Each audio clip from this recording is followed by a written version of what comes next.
여하, 이번 영상에선 AMD의 최신 CPU라고 하기엔 조금 애매하지만 그래도 넘버링이 7에서 8로 변경된 무려 8000번대 라이젠 5 8600G 제품을 살펴보려고 합니다. 모델명 뒤에 알파벳 G가 붙었으니 화면 출력기 수준의 내장 그래픽이 탑재되기 시작한 7000번대 라이젠보다는 더욱 강력한 제대로 된 내장 그래픽이 탑재된 제품이라고 생각해 볼 수 있겠죠.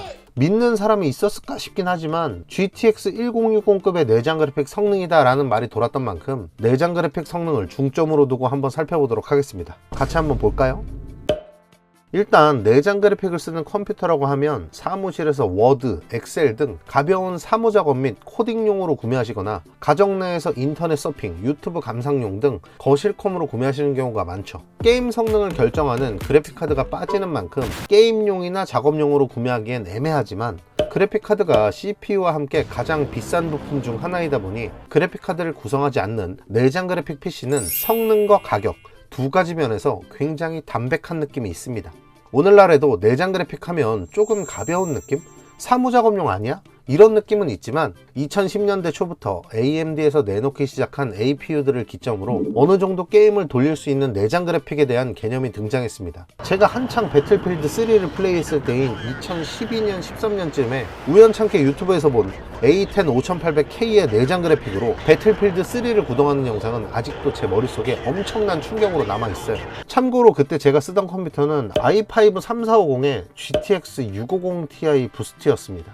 A 시리즈는 그렇게 쭉 명맥을 이어오다 2016년에 출시된 라이젠 시리즈에 합병이 되었지만 2018년 라이젠에서도 2200G, 2400G 등의 APU를 출시했고 그 이후로도 3400G, 4650G, 5600G 그리고 오늘 영상에서 소개해드리는 8000G 시리즈까지 이르렀으니 그 명맥은 아직까지 이어지고 있다고 봐도 무방할 것 같습니다.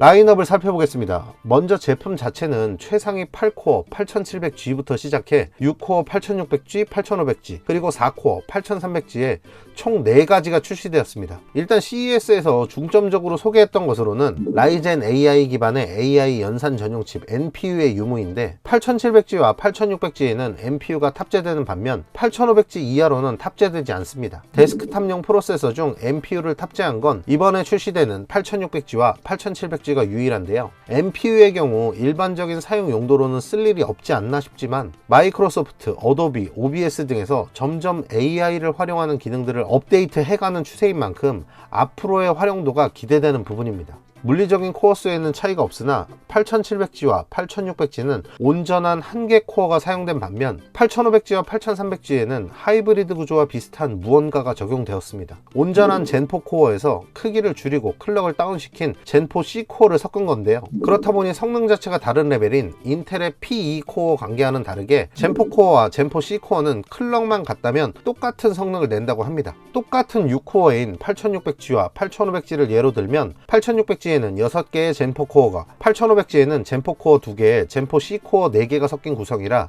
실제 성능과 사용감에서 어느 정도의 차이가 있을지는 차후 리뷰들을 주의 깊게 보셔야겠습니다. 클럭 자체는 신공정인 만큼 모든 제품에서 향상이 있었으나 TDP는 이전 세대와 비교해 변동이 없습니다. 가격적인 부분에선 8700G와 8600G는 5700G, 5600G와 비교해 MSRP가 $30씩 인하되었습니다. MSRP $259에 5600G가 출시 초기인 2021년 8월 6일 환율 1144원일 때 33만원에서 35만원 정도였는데요. 그보다 $30 저렴한 229달러의 8600G는 $30 인하에도 불구하고 고환율의 영향으로 초기가는 비슷하게 나오지 않을까 싶습니다. 바람 잡는 거 절대 아니고요. 저도 제발 좀 싸게 나왔으면 좋겠어요. 이제 무엇보다도 중요한 성능을 확인해 보겠습니다. 비교군으로는 당연히 전세대 동일 포지션 5600G 제품과 노멀 5600의 외장 그래픽카드 1650을 조합한 구성을 준비해 봤습니다. 벤치 결과부터 확인해 볼까요? 가장 기본적인 테스트죠. 시네벤치와 3D막 돌려봤습니다. 시네 23 기준으로 8600G가 5600G보다 멀티 15%, 싱글 22% 높은 점수를 기록했습니다. 시네 24에서는 8600G가 5600G 대비 멀티 22%, 싱글 23% 높은 점수를 기록했습니다. 시네벤치에서는 멀티 점수, 싱글 점수 총합 평균적으로 20% 가까이 더 높은 점수를 기록했습니다. 다음은 CPU와 그래픽 점수를 한 번에 볼 수 있는 테스트죠. 타스파스 돌려봤습니다. 먼저 타스에서는 8600G가 5600G에 비해 거의 2배 가까운 총점을 기록했네요.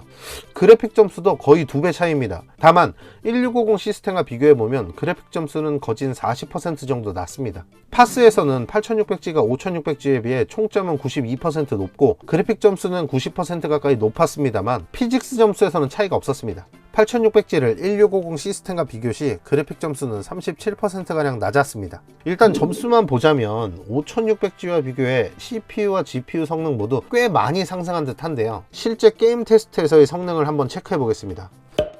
총 5가지 게임을 준비했고요. 진행한 옵션은 게임별로 화면에 띄워드리는 정보를 참고해 주세요.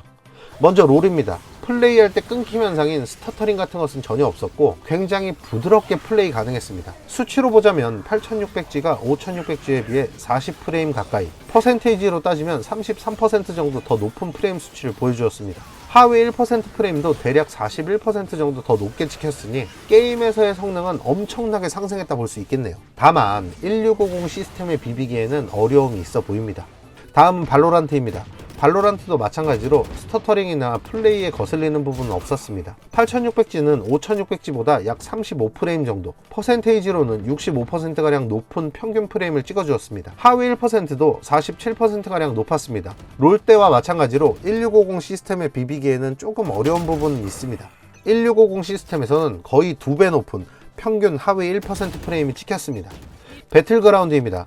60프레임에 가까운 평균 프레임, 5600G보다는 약 80% 높은 수치를 기록해주긴 했습니다만 절대적으로 높은 수치의 평균 프레임은 아니다 보니 플레이할 때 거슬리는 느낌은 확실히 있었습니다. 하위 1% 프레임도 5600G에 비해 엄청나게 상승하긴 했으나 절대적으로 큰 값은 아니어서 아쉽게도 배그 FHD 국민 옵션은 완전 정보까지는 아니네요. 다만 모든 옵션을 매우 낮음으로 조정한다던가 해상도를 조금 양보한다면 굉장히 부드럽게 플레이가 가능해 보입니다.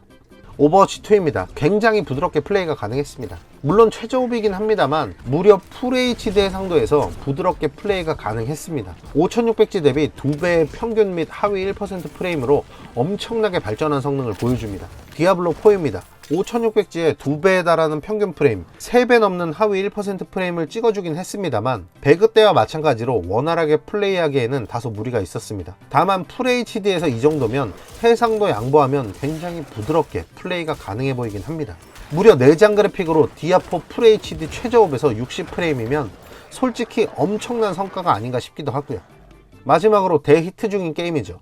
패럴드입니다. 5600G에서 플레이가 불가능한 수준이었던 것이 8600G에서는 조금 빡치긴 해도 구동은 가능한 수준이 되었습니다.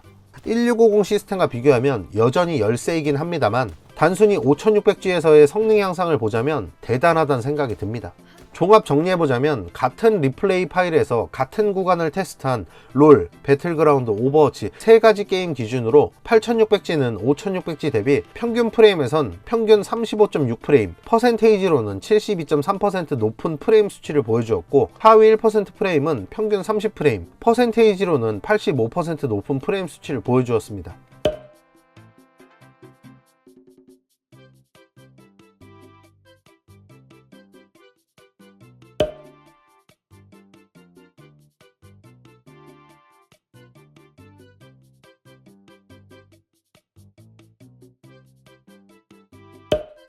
마지막으로 게임 플레이 시 온도와 전력 소모 보고 가겠습니다. 테스트에 사용한 배틀그라운드 리플레이 파일을 사용했고 10분간 구동할 동안의 온도, 전력 소모를 확인해 봤습니다. 8600G는 5600G보다 평균적으로 7도 높은 온도와 14W 높은 전력 소모량을 보여주었습니다. 자, 이렇게 8600G를 살펴봤습니다. FHD 해상도 게이밍이 가능하냐고 여쭤보신다면 롤, 발로란트 같은 저사양 게임은 가능하다고 말씀드리고 싶고 오버워치 같은 캐주얼 온라인 게임도 가능하다고 말씀드리고 싶습니다. 배틀그라운드, 디아블로, 그리고 패럴드 등의 어느 정도 사양 타는 게임은 FHD에서 최저업으로 세팅했음에도 불구하고 60프레임 유지에 어려움이 있었던 만큼 해상도 타협에 필수적으로 따라줘야 할 것 같네요. 소문으로 돌던 내장 그래픽의 성능은 확실히 엄청났습니다만은 1060급이라는 이야기는 단순히 벤치 점수 비슷했던 것이 와전된 게 아닐까 하는 생각이 듭니다. 외장 그래픽 카드를 연결한 쪽이 프레임은 물론이고 전반적인 사용감도 더 괜찮았기에 물론 이런 제품들의 경우 SFF 시스템에서 활용할 때 한층 더 빛이 나는 제품들인데요, 작은 폼팩터에서 이 정도 성능이 튀어나오는 거면 정말로 메리트 있지 싶습니다. 아무튼 내장 그래픽 성능만큼은 5600G 대비 확실히 발전해서 나온 터라 출시 초기가가 이쁘게 나오고, 시간이 지나면 출시 초기가의 절반 가격에 팔리고 있는 5600G와 같은 포지션이 된다면 솔직히 거실컴으로 하나 두기에 굉장히 좋아 보이긴 합니다. 여러분들은 어떻게 보셨나요? 가격이 어떻게 나오는지에 따라 하나 주워볼 생각이 있으실까요? 여러분들의 의견을 댓글란에 꼭 남겨주세요. 이번 영상은 여기까지입니다. 영상이 마음에 드셨다면 오늘도 좋댔다고 부탁드리고요. 다음 영상에서 다시 만나요. 안녕.